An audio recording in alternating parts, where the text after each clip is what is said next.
Bab 1, mikroorganisma. Kalau kamu buka buku teks, ini adalah bab yang pertama lah, dan dia ada dalam muka surat yang keempat. Jadi boleh sama-sama tengoklah buku teks ya. Waktu cikgu tengah terangkan ni pun cikgu tengok juga buku teks ya. Tapi nota cikgu ni cikgu ubah suai semula lah. Sebab cikgu tak boleh guna buku teks punya nota ataupun apa-apa saja gambar yang ada dalam buku teks. Dia ada copyright, dia ada hak cipta terpelihara tu lah. Jadi salah kalau kita guna tanpa kebenaran. Jadi semua yang cikgu dah buat ni adalah berdasarkan apa yang cikgu dah buat semula. Okey, bila sebut tentang mikroorganisma, jadi kamu kena faham perkataan mikroorganisma ni. Ini sebenarnya dah belajar. Sebelum-sebelum ni pun kamu dah belajar tentang mikroorganisma. Dan kalau tak salah cikgu waktu sekolah rendah dulu pun ada belajar tentang mikroorganisma waktu kamu dekat tahun yang ke-6. Okey, darjah 6 tahun 6. Sebelum kamu ambil UPSR kan. Jadi kamu ada belajar tentang mikroorganisma. Jadi kita ulang baliklah dan kita tambah sedikit maklumat tentang mikroorganisma dalam tingkatan 5 SPM Science. Jadi apa yang kita akan belajar dalam mikroorganisma ni? Jadi kita akan cuba fahamkan tentang mikroorganisma itu sendiri. Okey. Okey, kemudian kita tengok kepada flora normal. Okey. Flora normal, apa maksud flora normals? Yang ni ada juga dalam muka surat 4 tentang flora normal ni. Jadi sebab dia ada dalam buku teks, jadi cikgu teranglah apa saja yang ada dalam buku teks tu. Jadi kita ada guideline kita. Apa benda yang kita nak kena fahamkan adalah berdasarkan buku teks. Nanti cikgu akan pergilah secara satu persatu apa yang ada dalam flora normal ni. Cuma pada permulaan video ni cikgu nak pergi secara ringkas dulu apa benda yang kamu akan belajar sepanjang bab yang pertama ni. Okey. Kemudian kita ada pengelasan kepada mikroorganisma. Jadi kamu kalau tengok buku surat yang kelima, dia ada pengelasan kepada mikroorganisma. Ada 5 pembahagian kepada mikroorganisma ni. 5 kumpulan lah. Jadi bila sebut kumpulan ni, pastinya dia mempunyai ciri yang berbeza sehingga dia dikumpulkan kepada 5 kumpulan. Jadi kalau ada kumpulan-kumpulan tertentu, ada jenis-jenis tertentu, individu-individu tertentu, mikroorganisma yang tertentu, dia letakkan dalam satu kumpulan. Sebab apa? Sebab dia ada ciri-ciri yang sama. Sebab itulah kita letak dia dalam satu kumpulan. Mungkin dia dapat menghasilkan oksigen ke, sebab dia menjalankan fotosintesis. Jadi kita letakkan dia dalam satu kumpulan. Yang lain tu lain lah ciri-ciri dia yang menyebabkan dia dalam satu kumpulan. Tapi secara umumnya ada 5 kumpulan yang kamu nak kena ingat. Ini kita ikut buku teks ya. Kita tak cerita tentang Amerika punya pembahagian, kita tak cerita tentang Europe punya pembahagian. Itu ada jugalah, tapi jangan pening-pening kepala tentang benda-benda tu, benda-benda yang tak ada dalam silibus kamu ni. Yang penting kamu ingat dia ada 5 pembahagian kepada mikroorganisma ni, 5 kumpulan ni. Okay, yang pertama kita ada fungi. Cikgu ada lukis semua tu. Yang kedua kita ada alga. Yang ketiga kita ada protozoa. Yang keempat kita ada bakteria. Yang kelima kita ada virus. Okey. Jadi ini pembahagian pengelasan mengikut buku teks lah. Itu 5 kumpulan mengikut buku teks. Kita akan pergi satu persatu tentang pengelasan mikroorganisma atau kumpulan-kumpulan mikroorganisma ni. Seterusnya kita akan pergi kepada faktor yang mempengaruhi pertumbuhan. Yang mempengaruhi pertumbuhan mikroorganisma ni. Apa yang menyebabkan mikroorganisma ni dia cepat dia bertumbuh ataupun cepat dia membiak. Jadi kita akan cuba fahamkan faktor-faktor yang mempengaruhi ataupun faktor-faktor yang menyebabkan mikroorganisma ni menjauh daripada tempat tu. Jadi tempat tu tak ada mikroorganisma sebab apa? Ada faktor-faktor tertentu yang menyebabkan dia tak dapat nak membiak ataupun dia tak suka kepada persekitaran tu. Dia tak suka kepada situasi itu. Jadi dia akan menjauhkan dirilah. Kenapa dia menjauhkan diri? Pertamanya sebab tempat tu tak sesuai untuk dia mencari makanan. Bila tak sesuai untuk mencari makanan, mungkin tak sesuai untuk dia punya proses-proses dalam sel dia, dalam diri dia tak sesuai. Seterusnya akan mengganggu proses pembiakan dia. Pembiakan ni apa? Proses untuk penghasilan organisma generasi-generasi yang baru. Lagi, dia ada pembiakan aseksual, pembiakan seksual. Pembiakan aseksual tu maksudnya diri dia sendiri dia dapat hasilkan anak-anak. Pembiakan seksual tu dia kena ada pasangan baru dia dapat hasilkan anak-anak, ada generasi yang seterusnya. Seterusnya kita ada tentang faedah mikroorganisma. Jadi adalah faedah dalam perindustrian, pertanian, perubatan, lestari alam sekitar. Jadi kamu jangan ingat mikroorganisma ni tak ada faedah ya. Jadi banyak juga faedah-faedah yang menguntungkan kepada manusia tu sendirilah. Sebab apa, dekat muka bumi ni haiwan pula kan. Organisma apa yang paling penting sekali? Paling penting sekali manusia lah. Apa saja yang ada di muka bumi ni sebenarnya untuk memberi sokongan kepada manusia. Sebab manusia tu yang paling penting sekali. Jadi kalau apa saja yang menakutkan, mengganggu, gugat manusia tu, dia takkan boleh menang lah. Jadi kalau mikroorganisma tu sendiri berbahaya kepada manusia, manusia akan cuba sedaya upaya untuk memastikan mikroorganisma tu tak hidup. Jadi sebagai contoh sekarang ni kan, kita ada COVID-19 ni, Coronavirus Disease 19. Jadi sekarang ni dia membahayakan kepada manusia. Jadi manusia ni cuba sedaya mampu ni untuk pastikan COVID-19 ni tak merebak lagi banyak. Kan, kita kena pakai mask lah, kita kena pakai sanitizer lah. Kemudian sekarang ni pula ada proses vaksinasi pula kan.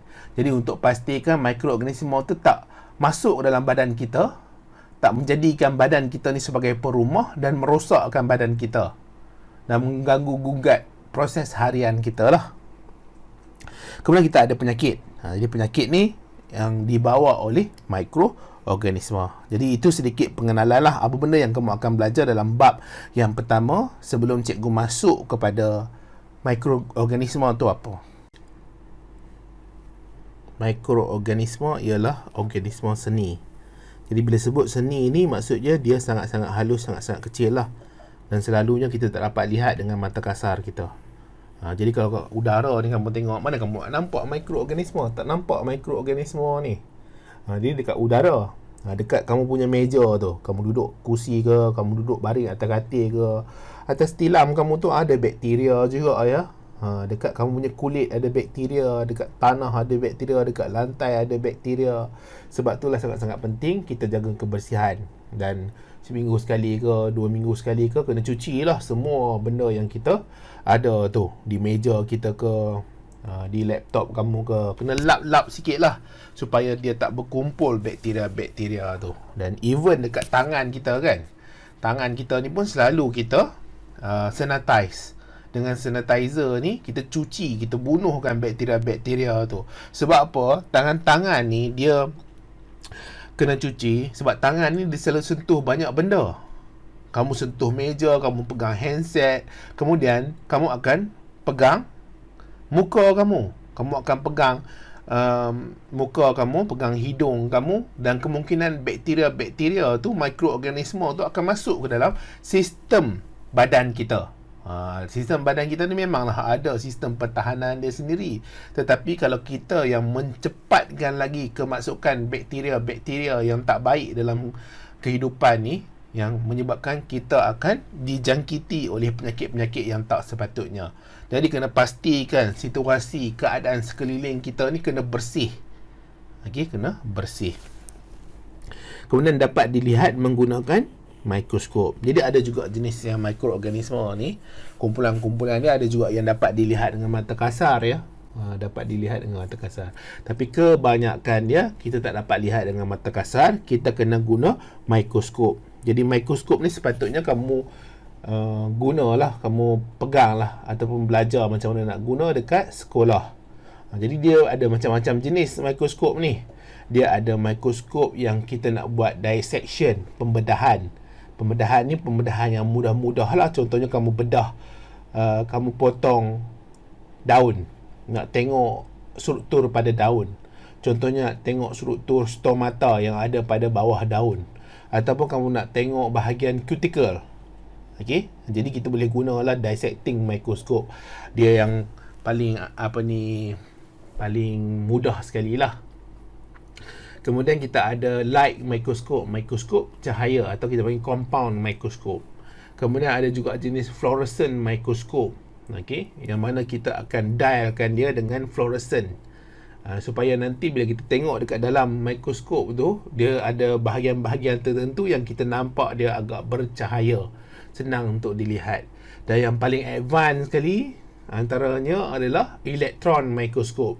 Yang sebelum-sebelum ni banyak dia guna cahaya, dia punya medium penghantaran. Macam mana kita nak tengok image tu adalah berdasarkan cahaya. Cahaya yang akan bantu masuk ke dalam mata kita. Tapi untuk elektron ni, dia tak guna cahaya, dia guna elektron. Jadi elektron tu nanti akan membentuk image yang ada pada sampel yang kita nak lihat tu. Dan sampel tu pun kena codekan dia. Kena code ni maksudnya apa? Kena salutkan dia. Tak nak rasa kita lebih dari itu, tapi nak cerita dia ada banyak jenis mikroskop ni ya. Seterusnya kita cuba fahamkan tentang flora normal. Flora normal ni ada pada muka surat keempat. Jadi flora normal ni adalah mikroorganisma yang dijumpai pada organisma. Okey, dia jumpai pada organisma. Jadi apa maksud bila kita sebut tentang flora normal ni? Dia adalah mikroorganisma yang dijumpai pada organisma, termasuklah manusia, haiwan, dan dia tidak menyebabkan penyakit.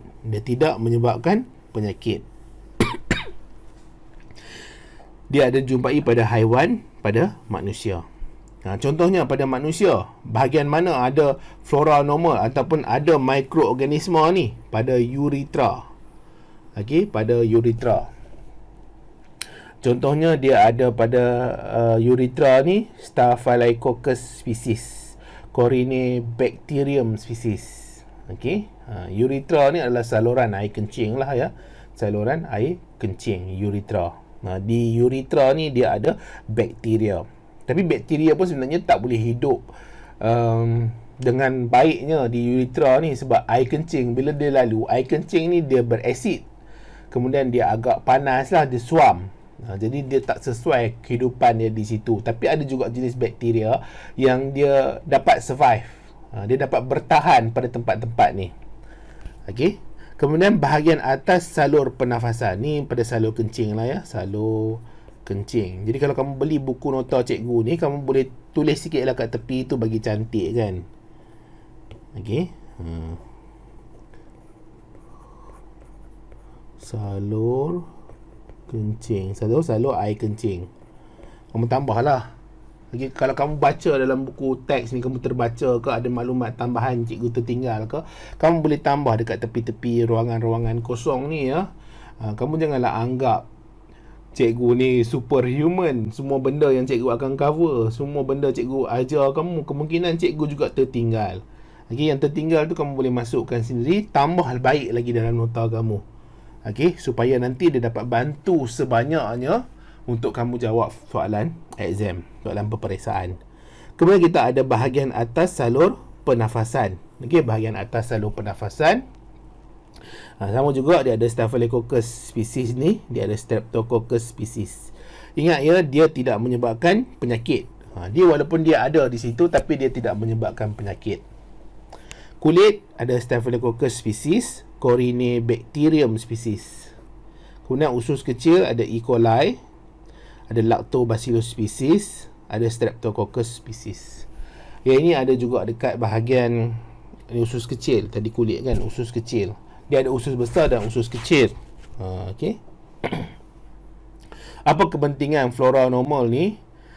Flora normal ni akan bersaing dengan patogen. Patogen ni apa? Patogen ni adalah mikroorganisma yang memberi bahaya kepada tubuh badan. Okey, dia bahaya. Dia memberi bahaya kepada tubuh badan, patogen ni. Jadi kamu tambahlah sikit ya untuk kamu punya kefahaman sendiri. Jadi dia bolehlah apa saja, contohnya coronavirus 19 tu dia patogen lah, dia membahaya kepada tubuh badan. Dia ada potensi untuk merosakkan sistem badan kita. Jadi kita boleh panggil dia sebagai patogen. Jadi dia akan bersaing. Jadi bakteria-bakteria yang atas ni, kepentingan flora normal ni, dia dapat bersaing dengan patogen untuk dapatkan nutrien. Jadi sekarang ni bila dia persaingan tu akan menyebabkan salah satunya akan mati. Jadi kemungkinan patogen ni akan mati. Jadi bila kemungkinan patogen tu akan mati, baguslah dia ada dekat situ sebab dia bersaing dengan patogen tu. Jadi patogen tu tak dapat nak membiak, tak dapat nak bertumbuh, tak dapat nak banyakkan lagi dia punya bilangan. Sebab apa? Sebab dia terpaksa kena bersaing dengan bakteria-bakteria yang dah ada dekat kawasan tu untuk dapatkan nutrien. Jadi bakteria tu pun nak dapatkan nutrien juga, dia pun nak dapatkan nutrien juga. Dia tak dapat bersaing dengan bagusnya, dia akan mati. Jadi persaingan tu sebenarnya bagus kepada perumah lah, ataupun pada manusia tu sendiri. Kemudian halang pembentukan koloni patogen. Jadi bila dia tak dapat bersaing, dia tak bagus dalam persaingan, dia tak dapat nak hasilkan dia punya kelompok dia sendiri, keluarga dia sendiri tak dapat nak membiak dengan bagusnya. Jadi dia akan halang pembentukan koloni. Okey. Sintesis vitamin B12. Jadi ada bakteria-bakteria tertentu ni, dia akan sambung pencernaan makanan yang ada dalam salur pencernaan lah, terutama sekali di usus besar. Jadi di usus besar tu ada makanan-makanan yang masuk, dia tak habis lagi, dia tak sempurna lagi pencernaan dia, masih ada lagi vitamin-vitamin, nutrien-nutrien yang tak sempat dicernakan di usus kecil ataupun di perut. Jadi bila dia masuk ke usus besar, di usus besar ni ada bakteria-bakteria tertentu. Jadi bakteria-bakteria tertentu ni akan sambung pencernaan di makanan-makanan yang kemudiannya akan jadi najis lah, akan jadi tai kan. Jadi bila dia sambung pencernaan, pada waktu yang sama, bila dia gunakan bahan-bahan, dia cernakan bahan-bahan yang ada pada makanan-makanan yang kita makan tu, dia akan hasilkan vitamin B12 ni, vitamin K ni pada najis tu. Jadi dia akan ambil lah, tubuh badan akan ambil. Tubuh badan akan ambil tu, ambil masuk ke mana? Masuk ke dalam salur darah. Daripada usus besar tu, daripada dalam usus besar kan, dia akan masuk ke dalam salur darah.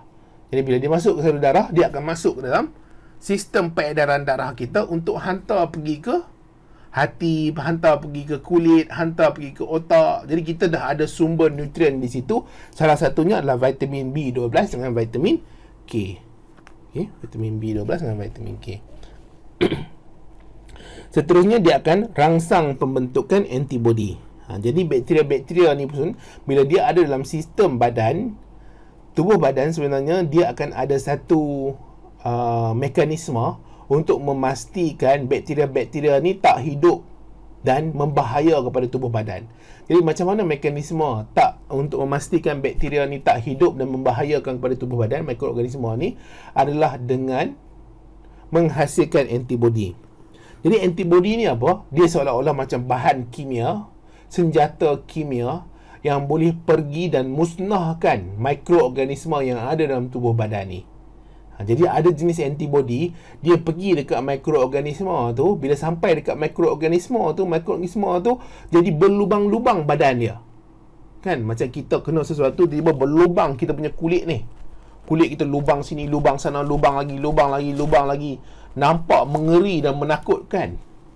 Lebih kurang macam itulah antibody ni, dia boleh pergi dekat mikroorganisme tu, dia menyebabkan mikroorganisme tu berlubang-lubang.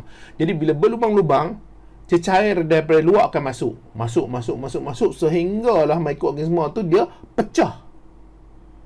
Itu salah satu macam mana mekanisme antibody itu musnahkan mikroorganisme yang dianggap sebagai berbahaya kepada tubuh badan. Antibody ni menakutkan juga ya. Sebab apa, kadang-kadang dia pun salah juga. Salah tu macam mana? Dia pergi serang sel-sel badan. Okay? Sel biasa dalam badan ni, contohnya dia serang sel darah merah. Sepatutnya dia tak seranglah sel darah merah, sebab sel darah merah tu berfungsi untuk bawa oksigen. Tapi disebabkan ada kesilapan di situ, dia pergi serang sel darah merah. Bila dia pergi serang sel darah merah dah berkurang lah. Jadi bila dah berkurang, dia tak dapat hantar oksigen pergi ke tempat yang sepatutnya. Jadi bahayalah. Antibody ni pun tak bagus kalau terlalu banyak sangat. Kalau sikit sangat pun tak bagus. Okey. Contohnya macam orang yang kena HIV. Kemudian bila dah kena HIV, dia develop jadi, ataupun dia jadi lagi teruk, dia kena AIDS. Okey. Autoimmune deficiency disease. Maksudnya dia punya sistem pertahanan badan tu dah tak mampu lagi untuk mempertahankan badan. Antibody ni dah tak mampu lagi untuk dihasilkan untuk lawan dengan penyakit. Jadi kalau dia kena sesama tu akan sepanjang masa ada dengan dia. Okey, cikgu tak nak ceritalah lebih mendalam tentang HIV ke, tentang AIDS ke. Nak kata teruk tu teruk lah, tapi dia taklah seteruk sesetengah penyakit. Sebab apa? Orang yang kena HIV ni, dia masih lagi berpeluang untuk hidup jangka masa yang agak lama lah. Tapi dia ada rutin ubat yang dia kena ambil setiap hari. Jadi ubat ni akan bantu tubuh badan dia untuk lawan dengan penyakit, untuk sesuaikan dengan keadaan. Jadi tak nak ceritalah tentang HIV tu ya, tu dalam topik lain. Tak tahulah kalau ada kemudian ni ada HIV, kita boleh pergilah kepada HIV. Okey. Kita pergi kepada pengelasan, iaitu pembahagian kumpulan-kumpulan mikroorganisma. Jadi contohnya kita nak faham kumpulan ni macam mana. Dia kumpulan ni, kita ada individu-individu, kita ada ciri-ciri tertentu bagi sesuatu mikroorganisma ni. Kita lihat dia seolah-olah macam sama. Jadi bila dia sama, kita letak dia pada satu kumpulan lah. Contohnya macam satu kelas, kita bahagi dia paling mudah sekali lelaki dan perempuan. Kenapa bahagi lelaki? Kenapa bahagi kepada perempuan? Kumpulan lelaki, kumpulan perempuan. Sebab dia ada ciri yang sama. Kalau lelaki, dia ada organ pembiakan lelaki. Lagi dia ada zakar dia. Kalau yang perempuan, dia ada ovari dia. Jadi kita dah bahagi keadaan ikut dia punya ciri sepunya dia. Yang sama dia kita bahagi pada kumpulan tu. Ataupun kita tak nak pembahagian mengikut jantina, kita nak bahagi dia ikut warna kulit. Jadi siapa yang cerah duduk satu kumpulan, yang pertengahan cerah duduk satu kumpulan, siapa yang gelap duduk satu kumpulan, siapa yang sangat gelap duduk dalam satu kumpulan. Jadi pembahagian kumpulan ni berdasarkan apa? Berdasarkan ciri-ciri sepunya dia. Jadi dia ada banyak jenis dia punya kaedah untuk tengok lah. Tapi kamu tak payah pening kepala tentang tu. Ingat pembahagian yang ikut buku teks ni sahaja. Iaitu kita ada fungi, alga, protozoa, bakteria, virus. Muka surat 5 ni. Okey? Ingat 5 ni saja. Walaupun dia ada, saintis-saintis ni kadang-kadang pening juga. Dia ada yang Europe punya pembahagian, dia ada yang American punya pembahagian. Tak apalah, kita ikut yang ada dalam buku teks. Kamu jangan pening-pening kepala. Kita pergi pada pengelasan yang pertama, fungi. Fungi dia saiz berbeza-beza lah. Okey, fungi ni dia ada jenis-jenis tertentu dan saiz dia berbeza-beza. Okey, jenis fungi kita ada fungi mikroskopik, makroskopik, makro. Bila sebut makro ni, dulu kan ada pasar raya, dia panggil pasar raya makro kan. Pasar raya dia besar lah. Okey, sekarang ni tak ada dah. Tak ada dah kan. Pasar raya makro ni dia merujuk kepada besar. Besar, dia merujuk kepada besar. Kalau yang mikro ni, dia merujuk kepada yang kecil-kecil, yang halus-halus, yang seni-seni tu. Okey, makro ni yang besar, mikro ni yang seni-seni itulah. Makro ni paling mudah sekali, cendawan. Boleh nampak tak cendawan? Boleh nampak lah. Okey, kita boleh nampak cendawan. Kamu boleh pergi dekat market tu kan, pasar-pasar pagi tu. Kalau dekat Perlis ni kami panggil nut. Okey, nut kacang kan, kacang nut. Tapi dia ada jual cendawan ni kan. Cendawan pun ada banyak jenis juga. Cendawan yang paling senang sekali ada jumpa cendawan tiram lah. Okey, kenapa panggil cendawan tiram? Bentuk dia macam tiram. Jadi itu adalah fungi mikroskopik. Fungi makroskopik, dia besar. Kemudian kita ada fungi mikroskopik. Ini jenis dia, fungi mikroskopik. Contohnya ada yeast. Yeast ni guna untuk buat roti. Jadi kamu makan pagi-pagi sebelum nak pergi ke sekolah tu, makan roti kan. Jadi roti-roti itu dibuat, dia guna yeast supaya roti itu jadi gebu. Jadi gebu, jadi lembut. Bila kita makan tu kita rasa keras, kita rasa sedap. Okay? Jadi dibuat menggunakan yeast.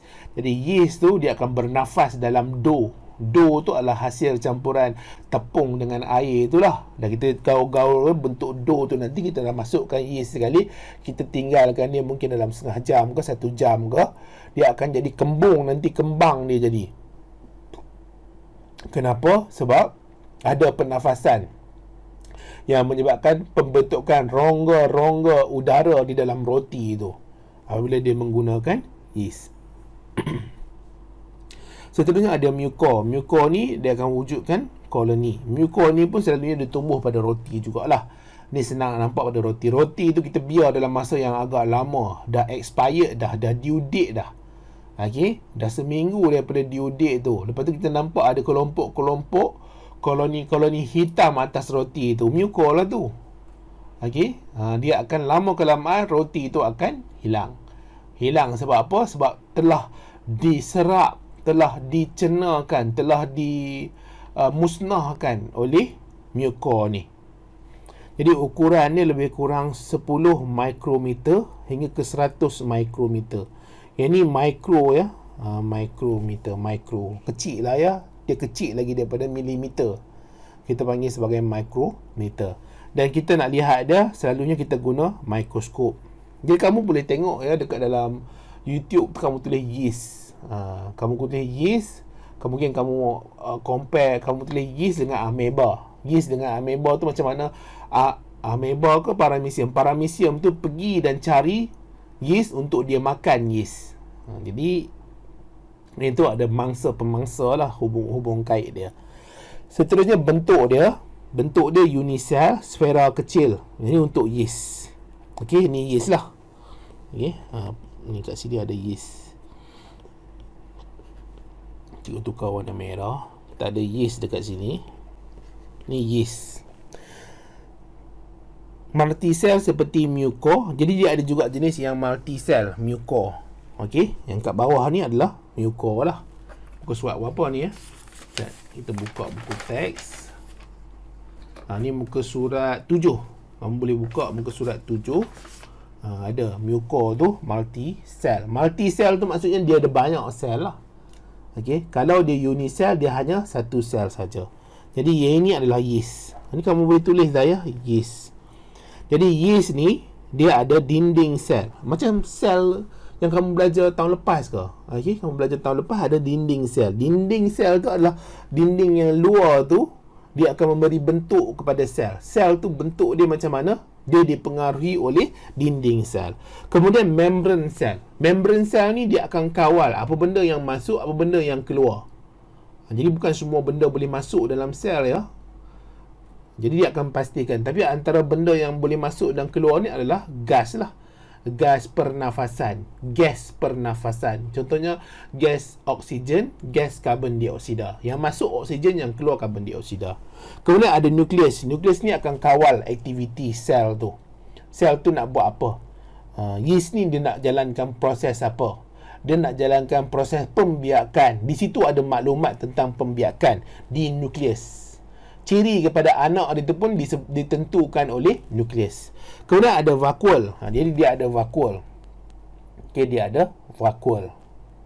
Vakuol ni selalunya kalau untuk tumbuhan dia akan simpan air lah, ataupun jenis-jenis garam mineral untuk simpanan.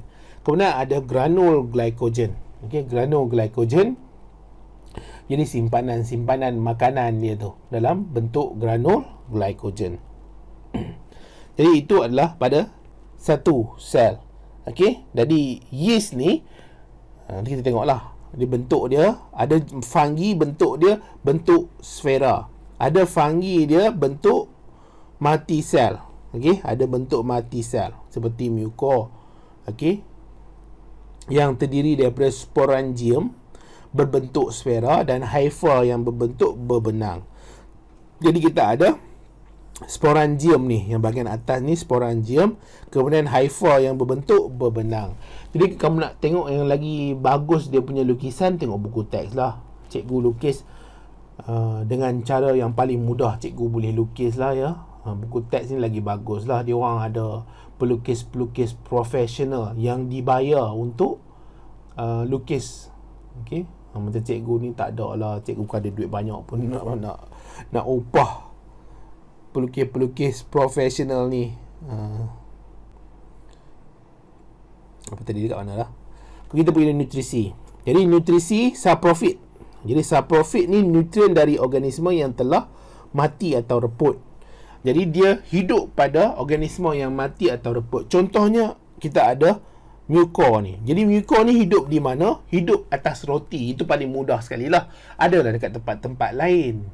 Tapi kita nak cerita paling mudah sekali ni, dia hidup atas roti. Tambah-tambah roti itu apabila telah lama, telah due date, telah expired, telah tarikh luput dia tu telah habis.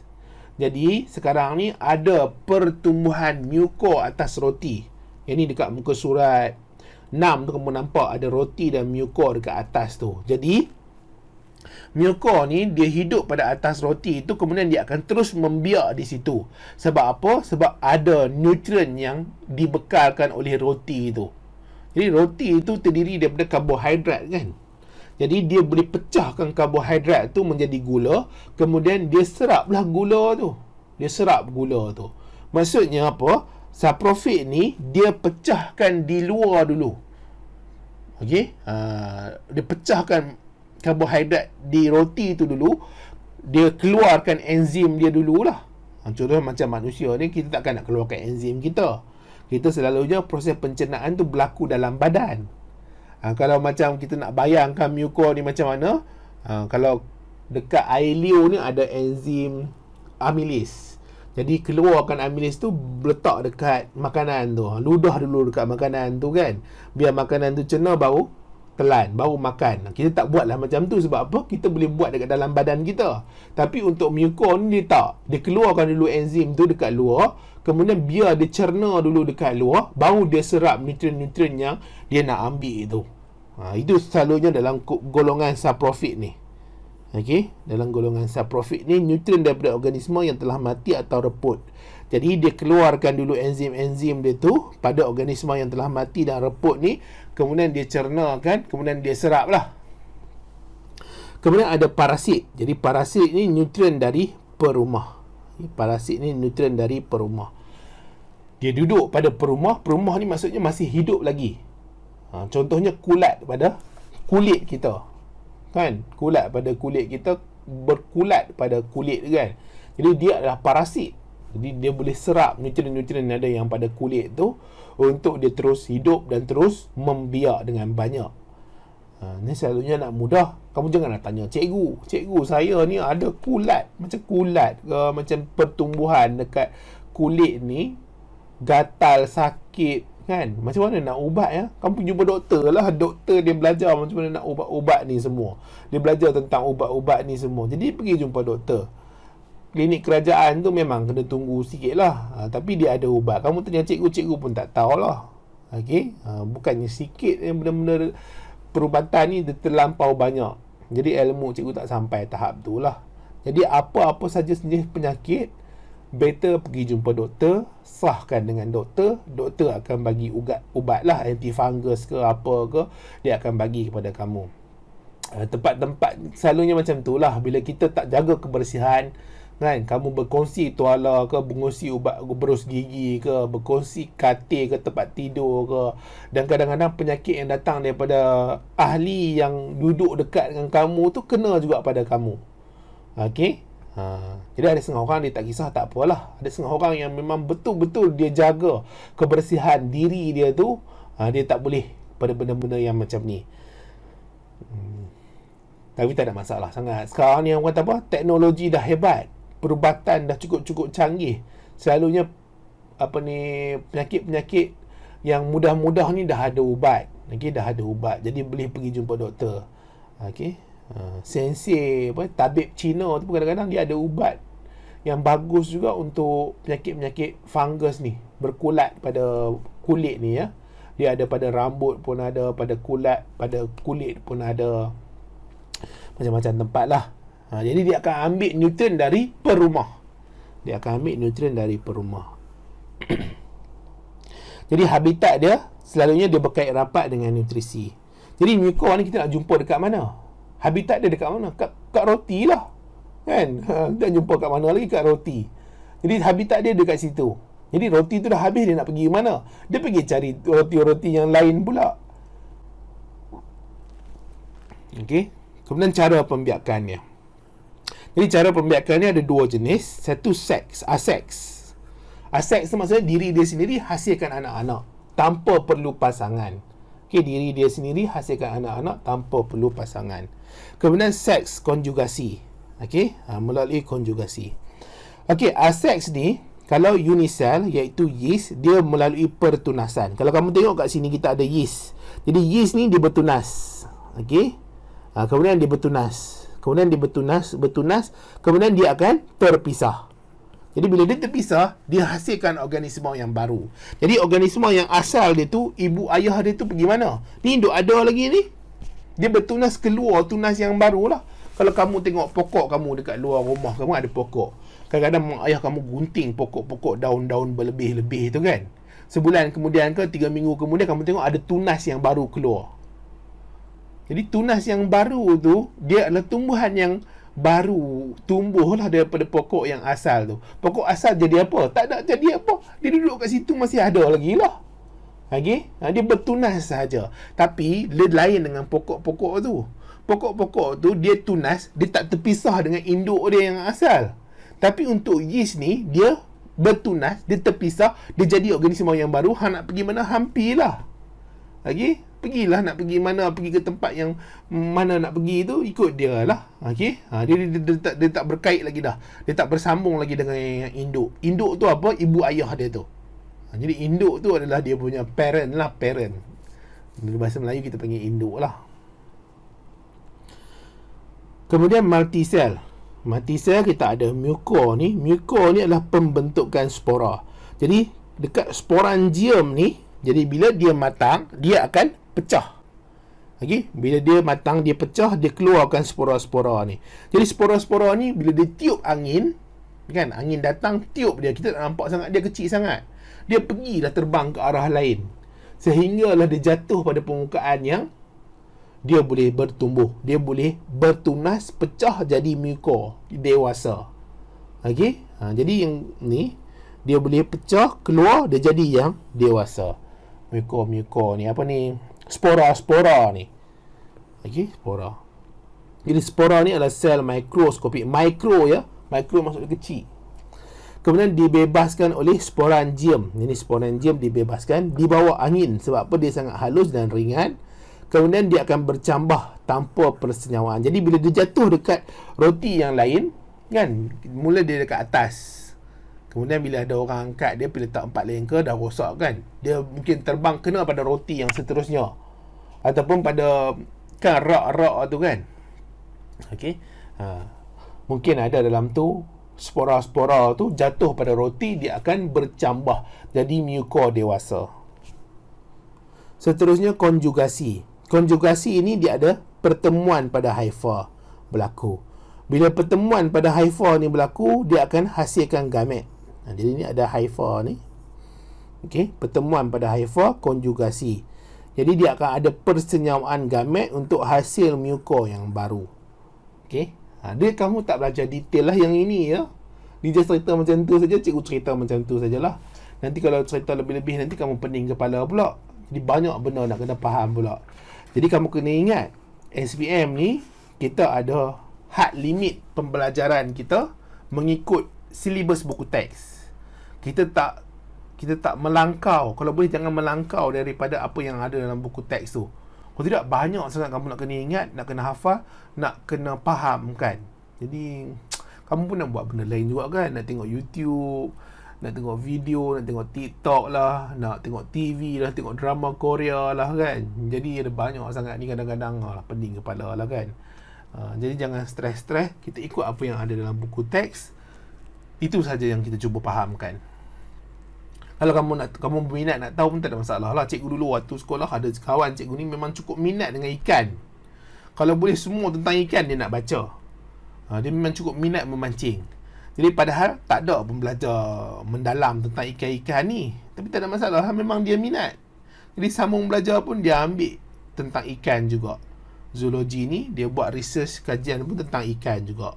Kemudian sambung belajar master buat ikan juga. Jadi tak ada masalah. Jadi, kalau kamu minat bahagian tu, kamu dah tahu apa yang kamu nak buat dalam hidup kamu, proceed, tak ada masalah. Go ahead sajalah. Tapi ada setengah orang dia tak tahu apa benda nak buat dalam hidup kan. Dia tak nampak kalau 3 tahun akan datang, dia tak tahu dia duduk kat mana, apa dia nak buat. Ada setengah orang dia dah nampak dah apa benda dia nak buat. Tak apalah. Ada setengah orang dia tak nampak lagi. Jadi go by the flow sajalah. Kita ikut saja laluan yang ada ni. Kemungkinan dia akan bantu kita untuk tahu apa minat kita.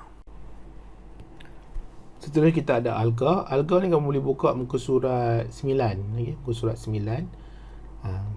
Kalau kamu berminat dengan nota cikgu ni, kamu boleh mesej cikgu lah. Ada nombor dan cikgu letak dekat bahagian description ataupun pada atas video ni kan. Atas video ni ada nombor tu, kamu boleh mesej. Kalau kamu tak berminat pun tak apa, kamu boleh baca buku teks saja. Okay. Jadi alga saiz, ada alga yang jenis mikroskopik, makroskopik. Makro ni besar lah, boleh dilihat dengan mata kasar, contohnya alga laut. Ada juga alga yang mikroskopik. Mikroskopik ni selalu kita tak boleh lihat dengan mata kasar lah, kita kena guna mikroskop untuk bantu penglihatan kita. Jadi ukurannya 1 mikrometer sehinggalah ke beberapa ratus mikrometer. Contohnya kita ada Chlamydomonas dengan Spirogyra. Okay, Chlamydomonas sini kita ada Chlamydomonas, kita ada Spirogyra. Kamu nak cantik lagi, lukis dalam buku teks tu ada lah.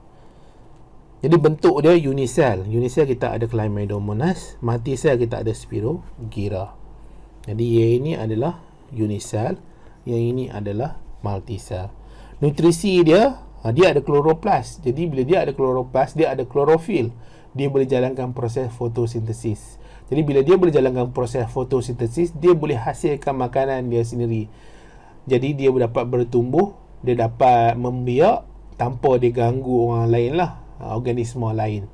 Ganggu tu maksudnya apa? Dia pergi makan organisma tu, ataupun pergi serap nutrien daripada organisma tu, ataupun terpaksa kena bergantung dengan bahan-bahan yang mati, yang mereput. Tak perlu.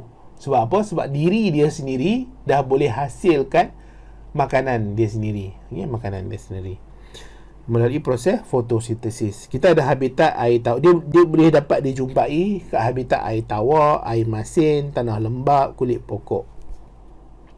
Jadi ada banyak tempat lah boleh dicari alga-alga ni. Okay?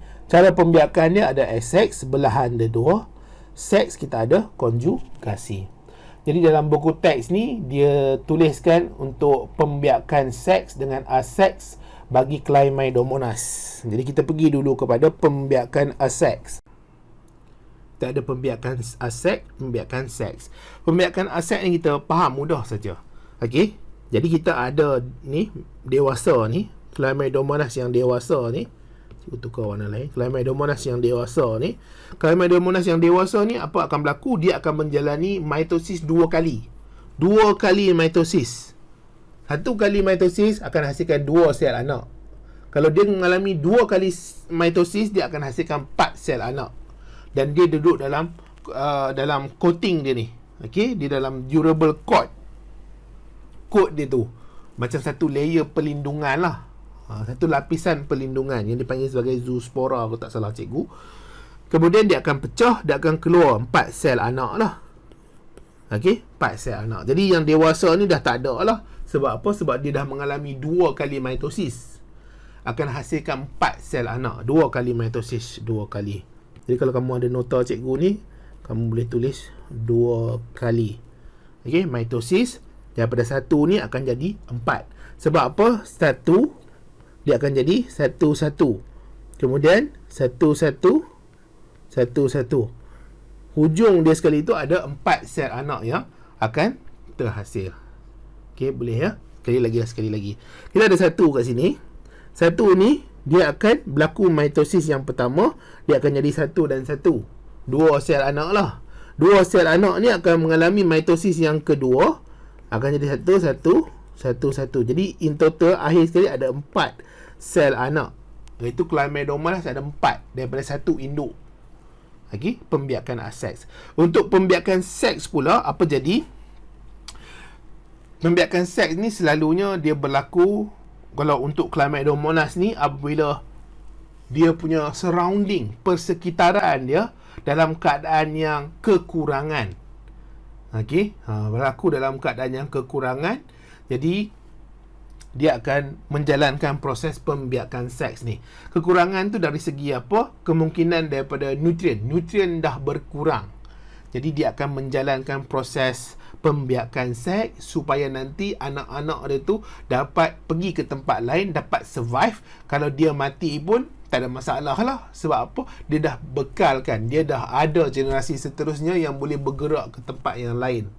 Sebab apa? Sebab bila dia menjalankan proses pembiakan seks ni, anak-anak dia tu akan duduk dalam kantung yang durable, dalam coating yang durable ni, coating ni.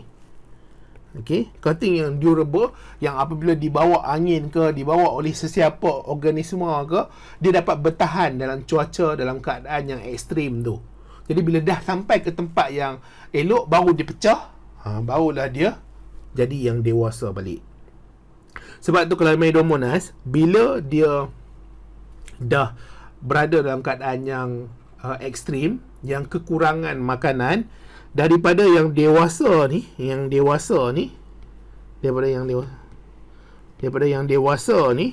dia akan bertukar menjadi gamet.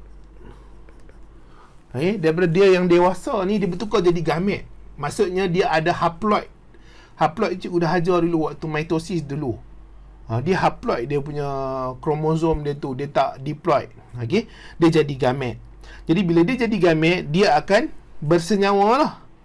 Dia jadi gamet. Ini gamet kan? Gamet dia bersenyawa, dia jadi zigot. Okey, dia bersenyawa, dia fertilize, dia fuse, dia bergabung.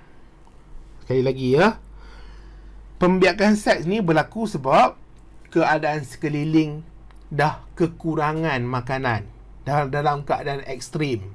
Jadi Chlamydomonas yang dewasa ni, dia bertukar jadi gamet. Jadi sekarang ni dia carilah pasangan dia, akan berlaku konjugasi di sini, pasangan dia. Kemudian dia akan fertilize. Okey, fertilize tu maksudnya dia bergabung antara satu gamet dengan satu gamet yang lain. Okey, antara yang positif dengan yang negatif ni dia gabung. Bila dia gabung, dua gamet bergabung, dia akan jadi zigot. Kemudian zigot ni akan menjalankan proses meiosis. Ingat ya, proses meiosis bila berjalan dia akan hasilkan 4 sel anak. Sebab itulah kat sini kita ada sel yang baru ni ada 4. Jadi dia keluar sebagai Chlamydomonas yang dewasa lah, bila tempat dia sesuai. Jadi yang ini ni dia ada kod dia. Kod dia ni dia dapat tahan, dia dapat lindungkan Chlamydomonas yang dalam ni dalam keadaan cuaca yang ekstrim. Jadi dia dapatlah bergerak ke sana kemari dulu, dia dapat bertahan dulu dekat persekitaran, walaupun persekitaran tu teruk kan, dia dapat bertahan. Sebab apa? Sebab ada durable coat ni, coat yang dekat luar ni. Itu adalah untuk Chlamydomonas. Cikgu harap kamu boleh faham lah. Dalam buku teks ni tak ada cerita sangat tentang kalau macam mana proses pembiakan tu. Okey. Tapi dia bubuh gambar, tapi tak cerita detail proses tu macam mana berlaku kan. Okay, next kita ada protozoa. Protozoa ni dia ada paramecium dengan ameba lah, contoh paling mudah sekali. Tak apa, kita baca lah. Jadi protozoa saiz dia kebanyakan dia unisel, ukuran dia lebih kurang 5 mikrometer hingga ke 250 mikrometer. Dilihat menggunakan mikroskop cahaya. Lazimnya wujud secara koloni. Koloni tu dia ada kelompok-kelompok dia lah. Okay? Dia ada kumpulan-kumpulan dia, geng-geng dia lah. Bentuk dia adalah pelbagai bentuk. Kita ada paramecium, bentuk dia slipper. Kan dia bentuk macam slipper kan. Kemudian kita ada ameba, tidak tetap. Ameba bentuk tidak tetap. Jadi nutrisi dia macam mana? Kita ada juga yang jenis jalankan proses fotosintesis. Jadi dia hasilkan makanan dia sendiri. Sebagai contoh Euglena spesies. Kemudian kita ada parasit Plasmodium. Parasit kita ada Plasmodium. Ameba kita ada fagositosis. Jadi dia jalankan fagositosis, proses penelanan, dia telan mikroorganisme ni. Cara pembiakan ada belahan dua yang dijalankan oleh ameba dan paramecium. Seks melalui konjugasi. Okey, paramecium spesies. Habitat kita ada paramecium, contohnya ada daripada air tawar. Ameba pada tanah lembap ada, air tawar ada, air laut ada, perumah ada. Jadi kita nak cuba faham dulu tentang struktur dia. Sebab struktur ni ada dalam muka surat berapa tau.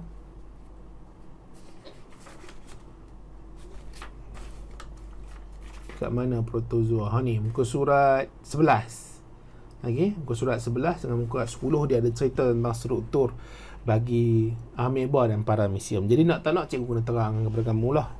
Jadi dia ada membran sel. Cikgu dah cerita sebelum ni pada bahagian-bahagian yang sebelumnya apa fungsi membran sel. Itu lebih kurang sama lah fungsi dia ya. Kemudian sitoplasma, nukleus, vakuol makanan. Jadi dia ada dua jenis vakuol ni. Dia ada vakuol makanan dan vakuol mengecut. Vakuol mengecut ni apa fungsi dia? Adalah untuk kawal atur air ataupun osmoregulasi air. Jadi air kalau berlebihan dalam ameba, dia akan buang air yang berlebihan menggunakan vakuol mengecut. Jadi bila air masuk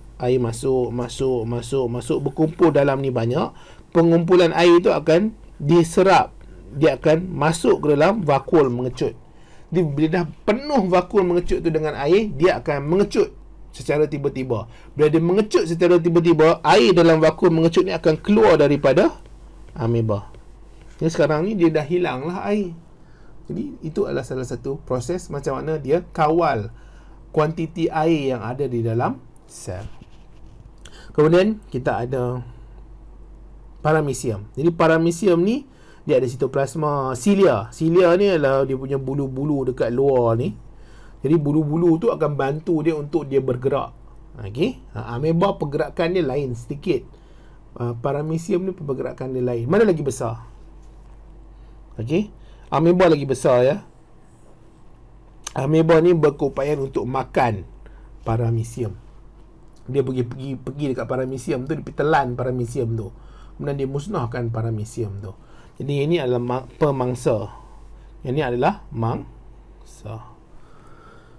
Cilia, kemudian ada membran sel, ada vakuol mengecut dan vakuol makanan. Samalah vakuol mengecut cikgu dah cerita tadi kan.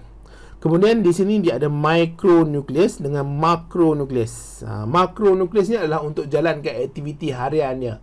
Dia nak bergerak ke mana? Dia nak bergerak ke arah lebih lembap ataupun kurang cahaya matahari. Jadi makronukleus ni akan mengawal aktiviti itulah, ataupun dia nak makan. Jadi dia akan kawal aktiviti pemakanan tu. Untuk mikronukleus ni pula adalah untuk pembiakan dia.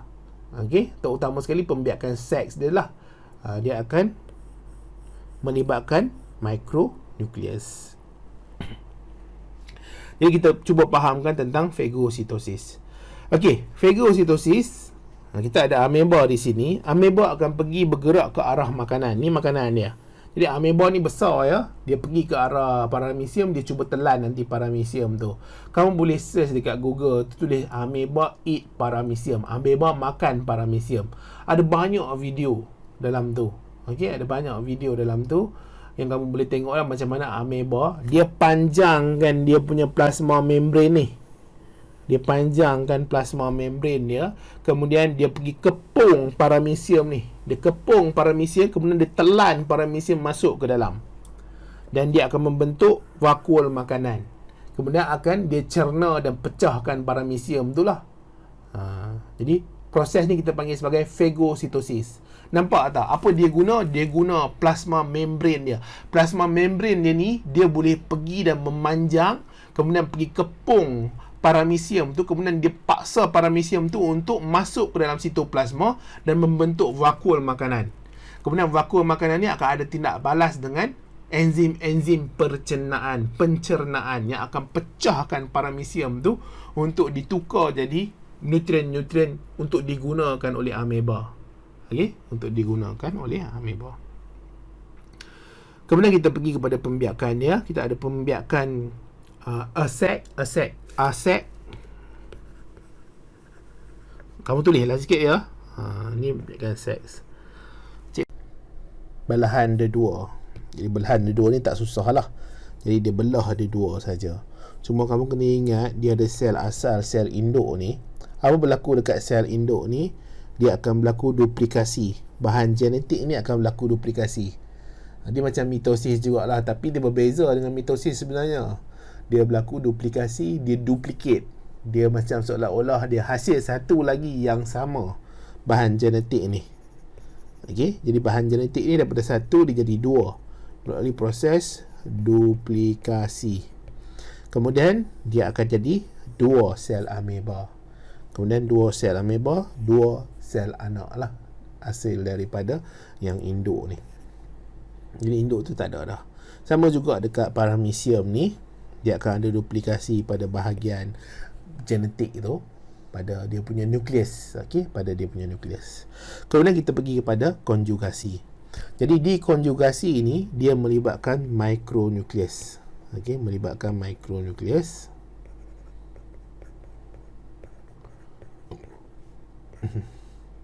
Nukleus. Okey, mikronukleus ni berlaku apa? Dia ada dua, melibatkan dua lah, dua paramecium. Akan berlaku pembahagian sel. Akan berlaku pembahagian sel. Okey, berlaku pembahagian sel. Pembahagian sel ni dia ada melibatkan mitosis dengan meiosis. Dua-dua ni ada berlaku dekat paramecium ni, yang konjugasi ni.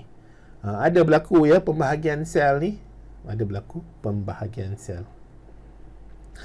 Ada, iaitu meiosis ada, mitosis ada. Cikgu tak nak pergi detail lah tentang tu ya. Nanti kamu pening kepala nanti.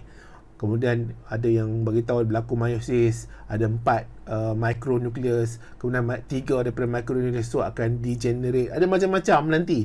Pening kepala nanti. Jadi kamu ingat saja dia berlaku pembahagian sel. Okay, jadi bila dia berlaku pembahagian sel, dia ada dua dekat sini.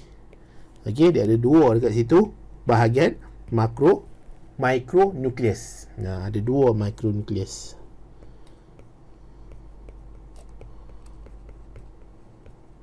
Ada dua mikronukleus. Dan kemudian dia akan bertemu antara dua paramecium ni. Dia bertemu dua paramecium. Kemudian apabila dia bertemu dua paramecium ni, dia akan berlaku pertukaran lah. Okey, berlaku pertukaran. Yang mana kamu nampak ni, dia asal daripada sini, dia akan bergerak ke sebelah sana. Okey, daripada sini dia bergerak ke sebelah sana. Boleh ya, dia bergerak ke sebelah sana. Kat sinilah dia bergerak. Kemudian untuk yang ini pula, dia akan bergerak ke sebelah satu lagi, paramecium yang satu lagi. Kemudian dah bertukar lah. Dia ada warna pink kat sini, warna hitam kat situ. Okey. Kemudian daripada dua ni nanti dia akan membahagi pula kepada dua lagi. Dia membahagi kepada dua lagi. Akhir sekali, satu proses ni menjadi 4 sel anak. Okey, dia jadi 4 sel anak. Itu untuk dalam pembahagian pula berlaku dalam proses konjugasi. Belahan ada dua dan konjugasi. Konjugasi ni lebih kepada conjugate. Maksudnya pertukaran bahan genetik. Okay, pertukaran bahan genetik dan ada kombinasi bahan genetik. Yang itu lebih kepada konjugasi lah, konjugasi. Ada lagi tadi, ni. Ini sama juga, konjugasi kan. Dia ada cantuman bahan genetik. Pertukaran bahan genetik tu akan membentuk akhir sekali sel-sel anak. Okey, sel-sel anak. Jadi cikgu harap kamu boleh faham lah. Kat mana tadi dah? Okey, kita pergi pada bakteria. Jadi bakteria ni saiz unisel ada. Dia ada unisel 0.2 mikrometer hingga ke 10 mikrometer. Boleh dilihat guna mikroskop. Jadi bentuk dia, jadi selalunya nama bagi bakteria ni adalah dia ada kaitan dengan bentuk. Kalau kita nak namakan sesuatu, dia adalah berkaitan dengan bentuk dia. Kalau bentuk dia sfera, selalunya nama dia ada coccus. Contoh dekat sini kita ada bakteria Streptococcus species. Dia bentuk spera ni, dia bercantum antara satu sama lain. Kalau bentuk dia pilin, iaitu Spirillum. Jadi nama dia akan ada Spirillum. Contohnya kita ada Treponema pallidum. Dia Spirillum. Okey. Kemudian kita ada Rot. Okey. Rot Bacillus. Dia ada perkataan Bacillus sini. Okey, dia ada perkataan Bacillus situ. Kemudian ada bentuk koma, Vibrio. Okey. Ini muka surat apa? Ini muka surat 12. Okey, muka surat 12. Selalunya bakteria ni diberi nama adalah berdasarkan bentuk dia. Tapi bukan semua dalam keadaan macam tu lah. Okey, bukan semua dalam keadaan tu. Ada juga bakteria-bakteria yang diberi nama tak ikut sangat kepada bentuk dia. Tapi selalunya dia ada ikut kepada bentuk dia. Sekali lagi ya, Streptococcus. Coccus dekat sini. Dia bentuk spera. Kalau untuk Spirillum ni bentuk pilin macam ni. Contohnya kita ada Treponema pallidum. Kemudian Bacillus anthracis. Bacillus dia bentuk rod. Kalau bentuk koma ni kita ada Vibrio cholera. Okey, Vibrio koma. Kemudian struktur asas dia ada dinding sel. Dia ada dinding sel. Ni dinding sel. Jadi dinding sel ni teguh untuk beri sokongan bentuk kepada sel tu lah, kepada bakteria tu. Ni pun cikgu dah terang pada sebelum-sebelum ni pun sama saja. Kemudian dibina daripada asid amino dan polisakarida. Sebab yang ni ada cerita dalam buku teks, jadi cikgu teranglah kepada kamu ya. Kemudian ada kapsul. Mana kapsul ni? Kapsul ni bahagian luar. Dia yang paling luar sekali. Di dalam tu ada dinding sel. Kapsul ni, setengah bakteria dia akan punyai kapsul. Jadi maksudnya bukan semua bakteria ada kapsul. Ada setengah bakteria ni dia ada kapsul. Dia akan lindungi dinding sel pula. Dinding sel tu untuk beri bentuk dan sokongan kepada sel tu, kepada bakteria. Tapi kapsul ni pula dia akan beri perlindungan daripada di persekitaran luar. Dia akan bagi perlindungan daripada persekitaran luar. Kemudian ada pili. Okey, pili struktur rambut halus melekat pada permukaan. Okey, pili. Pili ni kalau tak salah cikgu dekat luar-luar ni lah dia ada pili. Okey. Macam rambut halus. Jadi dia boleh menyebabkan melekat pada mana-mana permukaan. Bukan semua bakteria ada lah. Bakteria ni banyak ya. Dia bukan yang kita fahamkan ni saja. Dia ada banyak daripada yang ada dalam buku teks kamu. Jadi dia ada bermacam-macam jenis. Yang kita cerita ni adalah secara umumnya bakteria tu bentuk macam tu. Okey.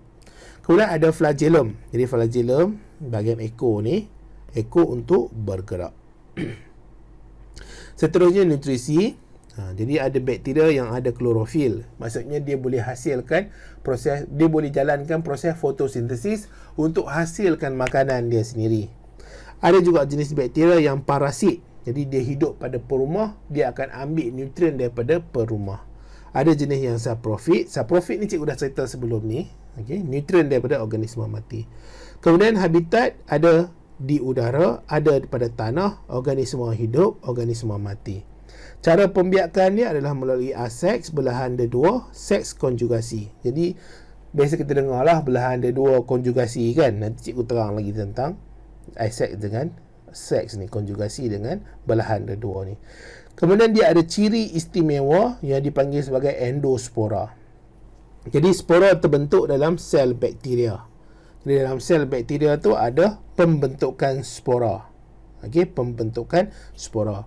Kemudian mempunyai permukaan perlindungan yang kuat. Jadi dia ada perlindungan yang kuat. Ini pada muka surat apa? Muka surat 13. Okey, muka surat 13. Jadi di sini dia ada permukaan perlindungan yang luar ni. Dekat dalam tengah-tengah tu dia ada spora. Okey. Yang ni kita panggil sebagai endospora. Jadi endospora ni, spora terbentuk dalam sel bakteria, mempunyai permukaan perlindungan yang kuat. Dia ada permukaan perlindungan yang kuat ni. Permukaan pecah di kawasan yang sesuai untuk pertumbuhan. Jadi apabila dia bergerak, dia sampai ke tempat yang sesuai untuk dia membiak di situ ataupun cari makanan di situ, dia akan pecah lah. Dia akan pecah. Dia akan bercambah jadi bakteria yang baru. Contohnya kita ada Bacillus anthracis. Jadi kepentingan permukaan perlindungan atau endospora ni adalah untuk dia bertahan pada persekitaran yang ekstrim. Jadi persekitaran yang ekstrim tu dia dapat bertahan disebabkan oleh adanya permukaan perlindungan ni. Jadi maksudnya bakteria ni waktu kering ke, waktu cuaca sangat ekstrim, waktu sejuk yang melampau ke, dia dapat hidup sebenarnya. Dapat hidup di dalam permukaan perlindungan ni, endospora ni. Kemudian bila dah sampai tahap yang mana dia cuaca dah jadi baik, lebih baik, air pun dah jadi lebih baik, suhu dah jadi lebih baik, permukaan tu pun ada nutrien-nutrien tertentu, maka dia boleh pecah dan keluar sebagai bakteria dewasa ataupun bakteria yang baru. Jadi maksudnya waktu-waktu tertentu dia memang dia tak banyak, tapi bila waktu-waktu tertentu dah sesuai, tiba-tiba dia jadi banyak. Ini macam nyamuk lah, kita dengar kan. Nyamuk ni waktu kering dia kurang sikit lah nak gigit kita. Sebab apa? Tidak ada nyamuk-nyamuk yang baru ni. Tapi bila datang hujan saja, tiba-tiba kita tengok banyak nyamuk. Kenapa jadi banyak nyamuk? Sebab ada permukaan tertentu yang kering, dia ada telur nyamuk di situ. Jadi bila telur nyamuk ni kering, air tidak ada, dia tak boleh nak menetas. Tapi bila hujan datang saja, terus dia boleh menetas dan terus jadi jentik. Okey, dan keluar nyamuk-nyamuk dewasa. Disebabkan oleh apa? Sebabkan dah sesuai, persekitaran dah sesuai. Dia dah ada air. Sama juga macam bakteria ni. Okey, kita pergi kepada konjugasi di sini. Jadi disebut tentang konjugasi ni, dia melibatkan bahan genetik, ya, melibatkan bahan genetik. Dia ada pertukaran di situ. Jadi untuk bakteria ni ada bakteria yang dia ada struktur genetik yang dipanggil sebagai plasmid ni. Okey, ada bakteria yang tidak ada plasmid. Selalunya kalau dalam buku cikgu ni tulis kalau ada plasmid dia panggil F positif. Kalau tidak ada plasmid dia F negatif. Jadi sekarang ni pembiakan dia ni adalah perkongsian bahan genetik iaitu plasmid ni. Okey, bahan genetik yang plasmid ni. Jadi macam mana dia nak berkongsi plasmid ni daripada bakteria yang F positif ke F negatif? Jadi plasmid ni akan berlaku duplikasi lah. Okey, dia akan berlaku duplikasi. Kalau tak salah cikgu lah. Maksudnya dia akan berganda. Duplikasi ke replikasi? Kalau tak salah cikgu, replikasi. Bukan duplikasi. Duplikasi tu yang binary fission tadi tu. Belahan dua-dua tu duplikasi bahan genetik. Kalau untuk konjugasi ni dia replikasi untuk yang bakteria ni. Jadi plasmid ni nanti dia selalunya adalah bakteria yang ada plasmid ni yang akan boleh buat tube konjugasi. Jadi bakteria yang ada plasmid ni yang akan buat tube konjugasi. Bukan yang tidak ada plasmid, ya. Tidak ada plasmid ni dia tak buat tube konjugasi. Jadi tube konjugasi ni macam seolah-olah jambatan. Okey, jambatan. Jadi dia ada buat jambatan. Jadi dengan ada jambatan dia ni akan berlaku replikasi kepada plasmid ni. Plasmid itu dia akan jadi bertambah lah. Copy. Jadi plasmid itu dia akan bertambah. Kemudian plasmid yang asal daripada bakteria ni akan bergerak melalui tube konjugasi ni pergi ke satu lagi tempat tu, ke bakteria yang lain tu, bakteria yang F negatif. Dia panggil F negatif. F negatif. Ini F positif. Jadi sekarang ni dia akan ada sel yang akan terima plasmid tadi. Jadi sel tu dah sama lah. Dia dah sebarkan dia punya bahan genetik itu. Okey, dia dah sebarkan bahan genetik yang dalam bentuk plasmid tadi. Jadi bahan genetik untuk bakteria ni dia ada yang ni kromosom ni, dia ada yang kromosom ni. Dia ada yang kromosom ni, ini kromosom ni. Kemudian dia ada satu lagi yang plasmid dipanggil. Jadi itu adalah untuk konjugasi. Dia kena ada dua, pembiakan dia dua. Okey, dia akan tambah banyak dia punya maklumat pewarisan dia tu, bahan genetik dia tu. Itu yang nombor 1, 2, 3, 4 lah. Yang ni ada dalam buku teks ya. Jadi nak tak nak kamu cuba fahamkan lah. Okey, sel induk, bahan genetik membahagi. Jadi bahan genetik yang tengah-tengah tu dia membahagi jadi dua. Okey, kalau sebelum ni cikgu sebut duplikasi kan. Dia duplicate. Dia membahagi jadi dua. Kemudian dia jadi dua sel anak. Akhir sekali sitoplasma pun membahagi dua sel anak. Okey, kita masuk kepada virus. Okey, untuk virus ni saiz dia ada yang paling seni sekali atau paling kecil sekali lah antara kumpulan-kumpulan yang lain. Okey, antara kumpulan-kumpulan yang lain dia yang paling kecil sekali, kurang daripada 0.5 mikrometer. Dan kita kena guna elektron mikroskop elektron. Dia ada bentuk sfera. Okey, contohnya kita ada virus influenza. Ni bentuk virus. Kita ada bentuk helix. Contohnya kita ada virus Mosaic. Okey, bentuk helix. Kita ada bentuk polyhedral. Okey, contohnya kita ada virus adenovirus. Kemudian ada bentuk kompleks. Bentuk kompleks ni hasil campuran bentuk helix dengan polyhedral.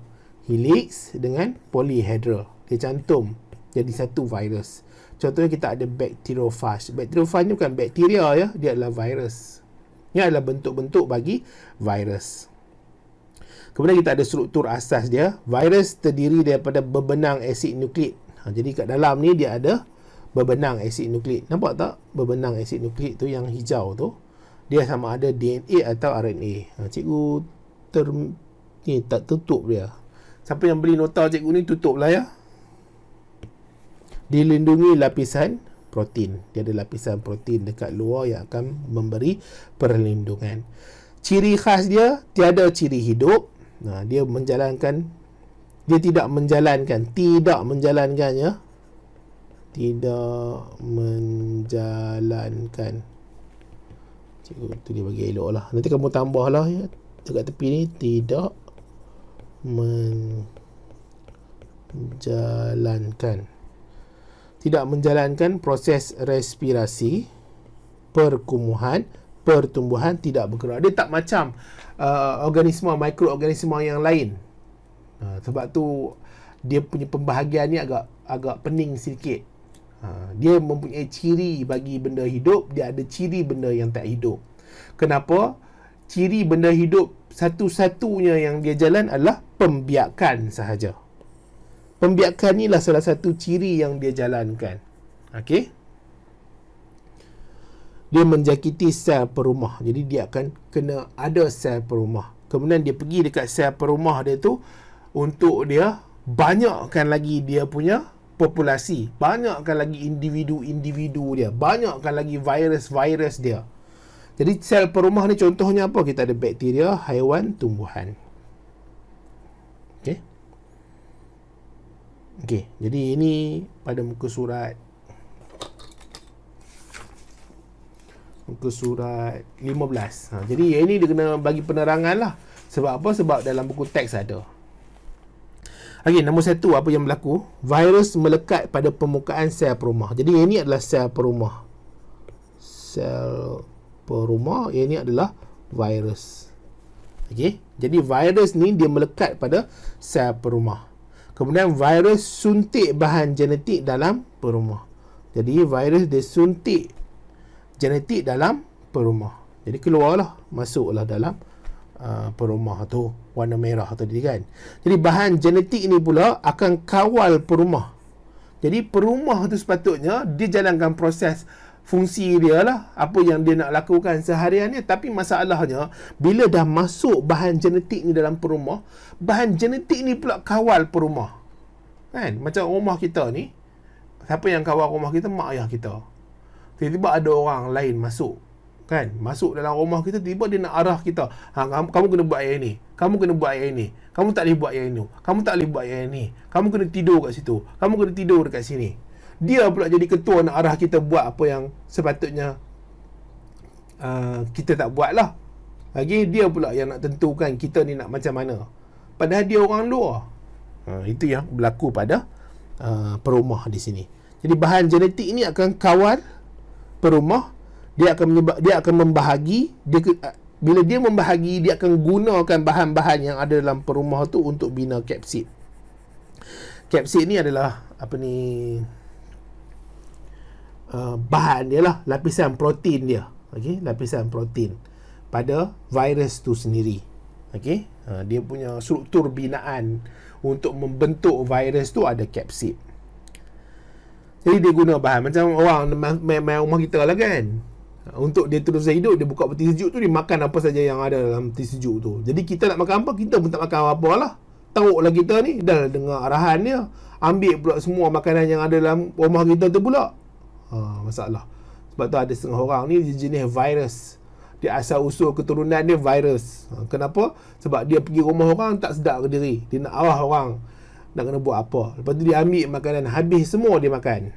Jenis-jenis virus lah. Contoh cikgu bagi contoh saja, itu nak bagi kamu faham. Kemudian virus baru akan bertambah. Jadi ada virus baru akan bertambah.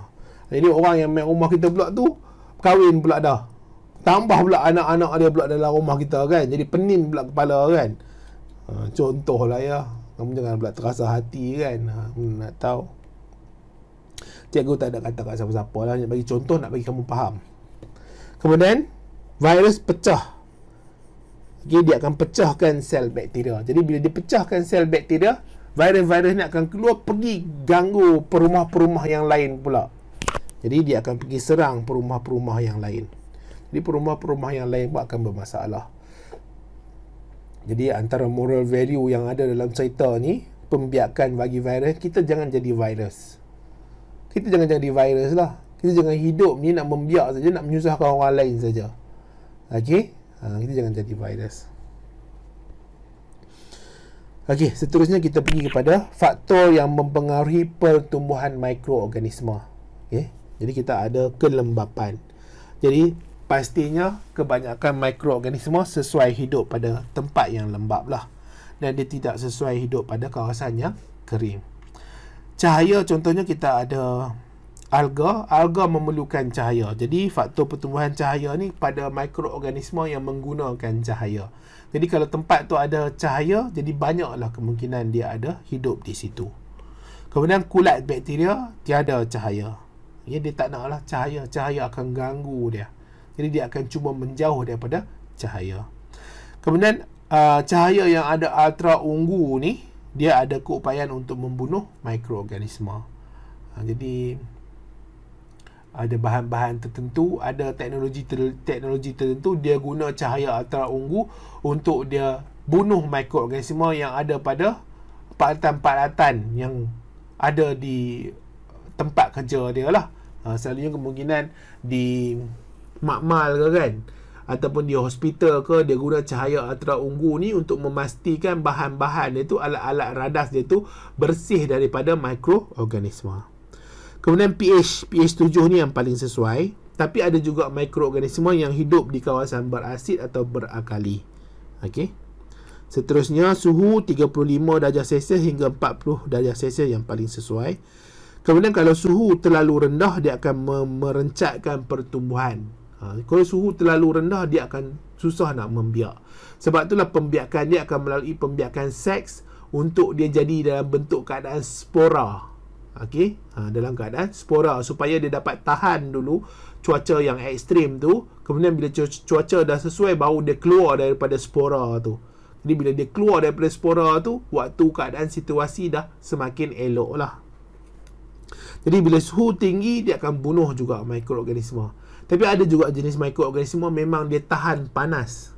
Contohnya mikroorganisma yang hidup di kawasan gunung berapi, di kolam-kolam air panas. Ada mikroorganisma yang tahan panas, yang dia tak mati.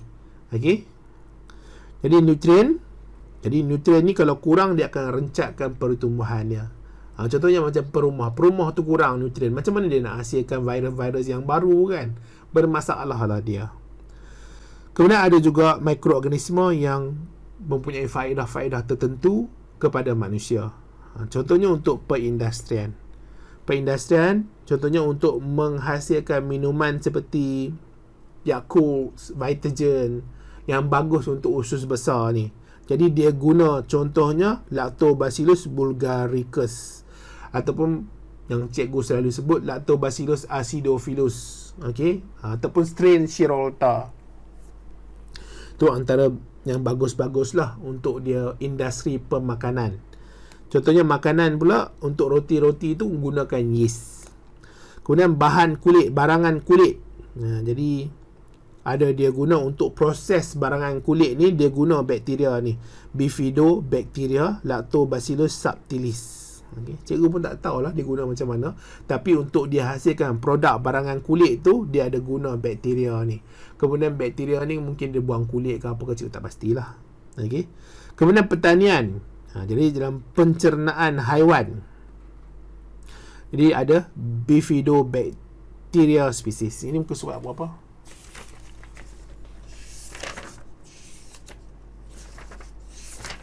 Ada dalam buku teks ya. Korang tengoklah buku teks. Cikgu ambil nota ni semua daripada buku teks. Okey. Tak ada yang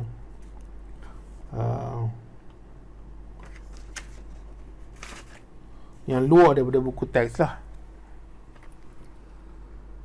Jadi muka surat 28. Untuk pertanian, kita ada pencernaan haiwan. Jadi haiwan bakteria ni akan bantu dalam proses pencernaan lah. Proses pencernaan. Jadi untuk dia pecahkan makanan-makanan yang dia makan tu, dibantu oleh bakteria-bakteria ni. Contohnya macam Bifidobacteria species. Kemudian bakteria penitritan, kita ada Nitrobacter dengan Nitrosomonas. Bakteria penitritan ni kita akan belajar lah dalam kita nitrogen. Macam mana bakteria penitritan ni akan tukarkan nitrogen ataupun amonia ke amonium ke kepada baja nitrat. Jadi baja nitrat ni penting untuk tumbuhan, untuk dia membesar. Tanpa baja nitrat ni, tumbuhan tu tak akan boleh membesar, dia terbantu, akhirnya dia akan mati. Jadi dengan adanya bakteria penitritan ni, dia boleh tukarkan gas nitrogen yang ada dekat udara ataupun bahan-bahan amonia ataupun bahan-bahan kimia amonium ni kepada nitrat. Nitrat tu yang boleh diserap oleh tumbuhan untuk dia membesar, untuk pertumbuhan dia. Seterusnya ada juga bakteria yang digunakan dalam perubatan. Contohnya adalah hormon insulin. Jadi dia buat ladang, ladang bakteria ni, di mana bakteria-bakteria ni dimasukkan jin ataupun masukkan genetik yang untuk hasilkan hormon insulin. Jadi diguna bakteria. Bakteria ni hasilkan hormon. Sepatutnya tubuh badan kita yang hasilkan hormon, iaitu pankreas yang hasilkan hormon. Tapi masalahnya dia gunakan bakteria ni untuk hasilkan hormon. Sebab ada manusia-manusia tertentu, dia tak cukup penghasilan insulin dia. Dia tak dapat nak hasilkan insulin dia. Jadi dia boleh hasilkan insulin dia sendiri. Jadi bakteria ni digunakan untuk penghasilan insulin. Kemudian kita ada antibiotik penicillin. Jadi penicillin ni, ini selalunya pergi jumpa doktor lah kan, doktor bagi penicillin ni. Dia asal daripada Penicillium chrysogenum.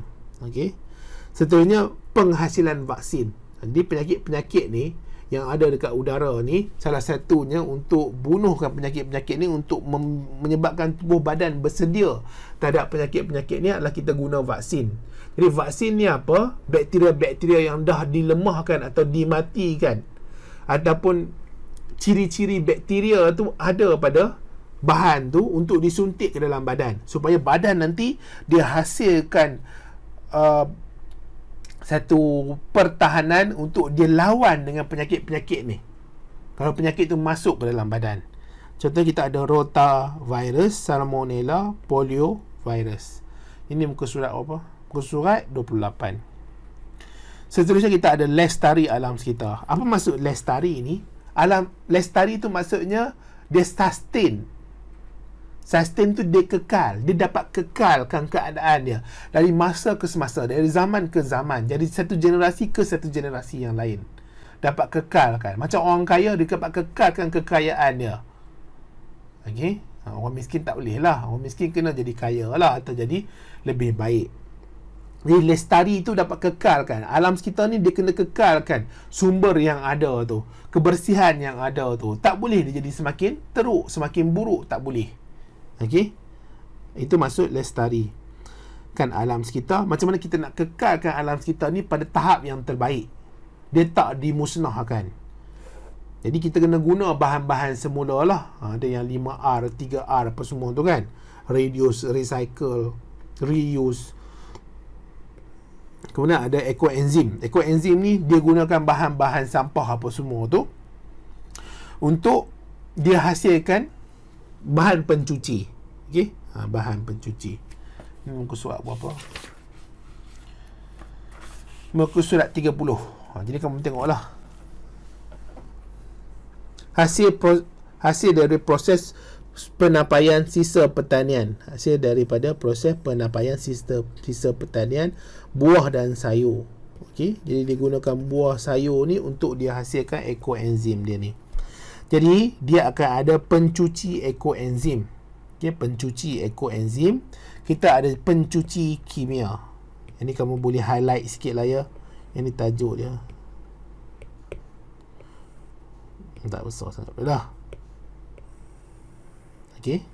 Kita ada pencuci ekoenzim yang datang daripada buah sayur yang sisa-sisa buah, sisa-sisa sayur yang kita tak makan tu, kita buat dia sebagai ekoenzim, bahan pencuci.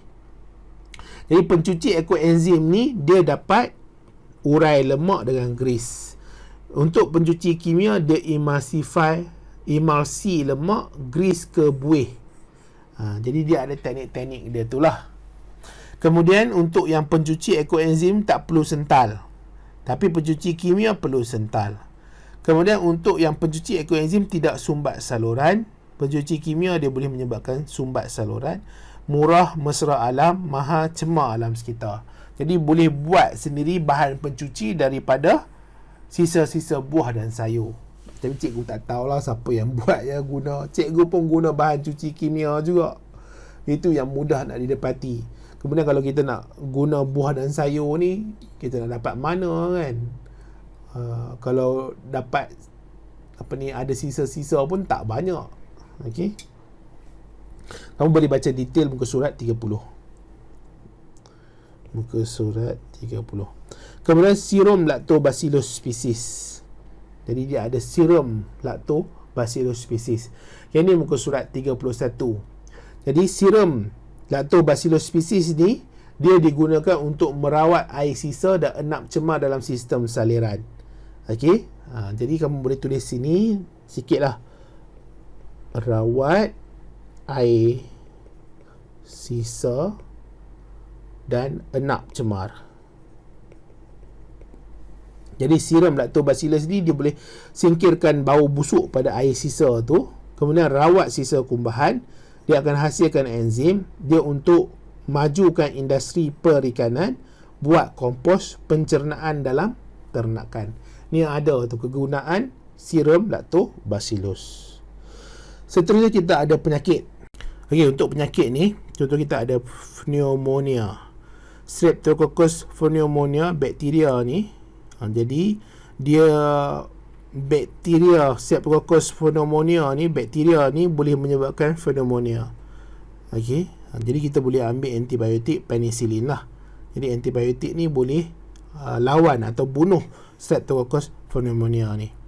Lain daripada kita ada athlete food. Athlete food ni kau surat berapa?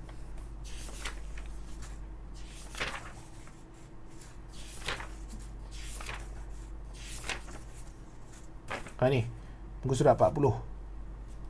Okey. Pneumonia ni dia selalunya yang melibatkan penyakit melibatkan peparu. Ada orang kata peparu berair. Okey. Bahayalah. Kemudian athlete food, kamu boleh tengoklah muka surat 40 tu ada gambar athlete food tu. Dia macam ada ruam-ruam, ada merah-merah, gatal kot. Cikgu pun tak pastilah. Okey, ini disebabkan oleh fungi. Fungi ni Trichophyton rubrum. Jadi boleh guna antifungal. Jadi kita boleh guna antifungal. Clotrimazole. Okay? Clotrimazole. boleh guna antifungal, kita sapu sajalah. Kemudian kayap. Kayap ni ada varicella zoster virus ya. Boleh guna antiviral, acliclovir. Tapi apapun pun jumpa doktor lah ya. Jumpa doktor tahulah. Setakat kita dengar baca buku ni, tak semestinya kita punya diagnosis tu betul ya. Kita dok rasa ini athlete's foot ni, jadi kita pergi farmasi je lah, kita beli clotrimazole ni, cukup kita sapu. Janganlah macam tu. Pergi jumpa doktor, confirmkan dengan doktor penyakit tu. Sebab apa? Doktor dia belajar lah 4-5 tahun dia belajar tentang penyakit-penyakit ni. Paling tidak pun dia tahu ubat apa yang sesuai untuk kamu. Mungkin kamu allergic kepada ubat tu, kita tak tahu. Jadi pergi jumpa doktor. Jangan semata-mata kamu belajar sains ni, kamu dok rasa itu penyakit dia, kamu beli ubat yang itu saja. Kemudian kita ada teknik anti-aseptik. Teknik aseptik ni adalah teknik untuk bunuh kuman-kuman ni. Nak pastikan bahan-bahan yang kita ada tu bersih lah. Bahan-bahan yang kita ada tu bersih. Ataupun tidak dijangkiti oleh sebarang bakteria-bakteria yang berbahaya atau mikroorganisma yang berbahaya. Jadi teknik aseptik ni adalah untuk halang singkir jangkitan patogen. Kita ada proses pensteralan. Proses pensteralan ni dia guna haba. Jadi dia ada mesin yang dipanggil mesin autoclave ni. Kita letakkan bahan-bahan, alat-alat radas, semua dalam mesin ni. Kemudian dia akan kenakan suhu 130 darjah Celsius. Jadi dengan suhu yang tinggi ni akan bunuh semua mikroorganisma yang ada pada bahan-bahan tu. Jadi selalunya dia guna air jugalah ya. Air, sebab air itu medium yang bagus untuk pemanasan. Dia muatan haba yang bagus. Gunakan haba. Jadi pensteralan pun boleh gunakan bahan kimia. Contohnya sabun. Sabun ni bagus untuk bunuh bakteria-bakteria, mikroorganisma. Memang dia sangat bagus ya. Kalau kita tak nak guna sanitizer tu kan, kita guna sabun pun boleh. Sanitizer tu bukan apa, kadang-kadang bila kita guna sanitizer, sebelum nak makan kita kena cuci tangan dulu dengan air ya. Kalau kamu tak cuci tangan dulu dengan air, kamu makan makanan tu, kamu akan rasa sanitizer tu. Jadi makanan jadi pahit nanti. Cikgu tak tahulah kamu biasa ke tak. Tak bagus lah ya. Sanitizer tu sebenarnya boleh bunuh juga orang. Dia bahaya juga pada manusia yang makan sanitizer tu. Kita tak adalah makan pergi teguk sanitizer tu. Kita tak adalah macam tu kan. Tapi nanti bila kita makan, kita tak cuci betul-betul tangan kita, kita akan rasa pahit, kita rasa tak sedap nanti makanan tu, sebab dia bercampur dengan sanitizer yang kita guna. Kemudian sinaran kita boleh guna sinaran ultra ungu, tekanan tinggi, periuk tekanan. Jadi dia boleh juga bunuhkan mikroorganisma yang ada. Kemudian ada guna penapis mikron. Antara yang paling mudah sekali kan, mana sabun dengan haba lah, dua ni yang kita boleh buat dekat rumah kita sendiri. Haba dengan sabun. Haba ni macam mana? Kita panaskan air. Kita panaskan air, kemudian kita letaklah alat-alat ataupun bahan-bahan yang kita nak letak untuk kita pastikan tiada bakteria di situ. Kemudian yang ni haba, dia guna haba kan, ataupun guna pendidihan. Seterusnya antiseptik, sapu di kulit. Contohnya ada ubat kuning. Nama dia tu. Ataupun yang ini Providon ni, ataupun alkohol. Seterusnya kita ada disinfektan, bahan kimia digunakan pada benda bukan hidup. Contohnya bahan peluntur hidrogen peroksida, cecair klorin. Contoh kita nak cuci lantai kan, jadi bolehlah guna bahan peluntur. Ataupun cuci baju, bolehlah guna bahan peluntur. Jadi sebenarnya kalau kita cuci baju tu, kita basuh baju kan, kita guna sabun, sebenarnya itu pun bunuh bakteria juga, bunuh semua mikroorganisma yang ada. Sebab tu kena cuci baju. Siapa yang pemalas cuci baju, duk pakai berulang kali, 2-3 kali tak cuci-cuci tu, penuh bakteria dekat baju tu. Paling tidak kan, cikgu kalau duduk dengan mak ayah ni, mak cikgu ni selalu lah duk kutip baju, tiap-tiap hari dia basuh. Memang bersih baju tu. Walaupun cepat reput, orang katakan baju tak apalah, cepat reput, kita belilah baju lain kan. Jadi memang berkeupayaan untuk bunuh semua mikroorganisma yang ada. Jadi disinfektan ni selalunya diletak dalam tu, kemudian dia spray lah kat atas meja kan, meja kita nak guna tu, nak pastikan tidak ada mikroorganisma, kita boleh guna disinfektan ni. Bahan peruntuk ke, hidrogen peroxide ke, cecair klorin ke, untuk pastikan bersih, betul-betul bersih tempat yang kita buat kerja tu. Seterusnya sinaran mengayon. Sinaran mengayon ni kita ada sinaran ultra ungu, ini bilik bedah, sinar X, sinar gamma. Yang akan sinaran mengayon ni boleh tembus mikroorganisma dan musnahkan mikroorganisma tu. Okay. Dan seterusnya adalah penggunaan antibiotik. Jadi antibiotik ni adalah untuk rawat penyakit disebabkan oleh bakteria, tetapi dia tidak berkesan kepada virus. Okay. Jadi dia bakteria. Tapi penggunaan antibiotik, bila banyak sangat kita duk guna antibiotik, sakit je makan antibiotik, sakit je makan antibiotik, lama-lama kelamaan dia akan menyebabkan kerintangan antibiotik. Maksudnya antibiotik ni tak berkeupayaan lagi dah untuk bunuh bakteria-bakteria dia, atau bakteria tu dah dapat bertahan dengan antibiotik ni lagi dah. Okey, antibiotik ni selalu kita telan lah, kita ambil, doktor bagi kat kita tu kan. Jadi antibiotik hilang upaya untuk bunuh bakteria. Punca dia guna berlebihan, guna tidak tepat, tidak ambil dalam tempoh yang ditetapkan. Jadi itu adalah punca-punca dia lah. Panjang hari ni. Okey. Untuk bab 1 ni mikroorganisma. Cikgu harap kamu boleh faham lah ya. Selain daripada cikgu dekat sekolah mengajar kamu, kamu dengar pula video yang cikgu ada ni, kemudian kamu baca sendiri daripada nota buku teks ni kan, kemudian kamu buat latihan lagi. Cikgu sangat-sangat mengharapkan kamu dapat faham dan dapat membantu kamu untuk cemerlang SPM nanti. Ini bab 1. Kita akan masuk pula kepada bab 2 nanti untuk video seterusnya, iaitu yang melibatkan nutrisi dan teknologi makanan. Jadi ini ada nota yang cikgu dah buat lah untuk nutrisi dan teknologi makanan. Ini pun bab yang agak panjang lah. Okey. Jadi kalau siapa-siapa yang berminat nak dapatkan nota cikgu ni, boleh mesej cikgu 0113383747. Boleh tanya lah ya, macam mana nak dapatkan nota ni. Cikgu dah buat untuk yang tingkatan 4, habis dah semua video tentang tingkatan 4 tu cikgu dah buat semua. Ini adalah untuk tingkatan 5, dan cikgu sangat berharap lah cikgu dapat mampu siapkan semua video. Ada 9 bab semua dan 9 video. Nota dah siap. Jadi kalau kamu nak tempah atau nak beli, boleh bagi tahu, boleh mesej cikgu. Tanya je tak apa, jangan risau. Kamu tak beli pun tak apa. Nak tanya saja pun tak apa, tak ada masalah. Boleh tanya. Cikgu akan reply lah, cikgu akan cuba reply secepat mungkin. Itu sajalah untuk bab 1 mikroorganisma.